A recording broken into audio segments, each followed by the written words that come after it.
May tinatago ka bang pribadong larawan o video sa iyong galeri? Tapos takot kang hiramin ang cellphone mo at baka tingnan yung galeri mo at makita yung pribado mong larawan or video. So may paraan po para lagyan ng lock ang galeri or kahit anong apps. So kung interesado ka malaman, tapusin mo lang po ang video ito. Punta ka po sa settings ng iyong cellphone mga boards. Yan. Tapos hanapin sa baba. Yan, swipe po pababa.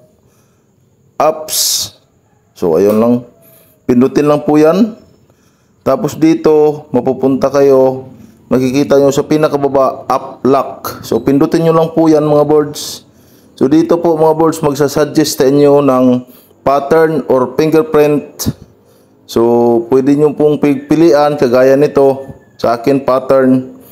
So pag napindot nyo na po mga boards, makikita nyo na dito yung may mga blue, mga apps yan.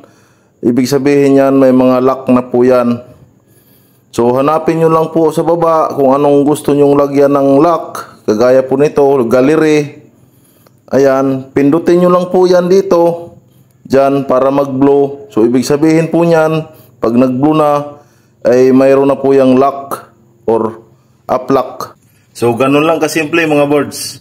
So kung gusto mo yung mga ganitong klaseng video, pa-follow naman. Pindutin nyo lang po yung follow button sa gilid ng pangalan ko para lagi kang update sa mga susunod kong video. At huwag na rin kalimutan mag-like, share, at mag-comment na rin mga boards. So maraming salamat po.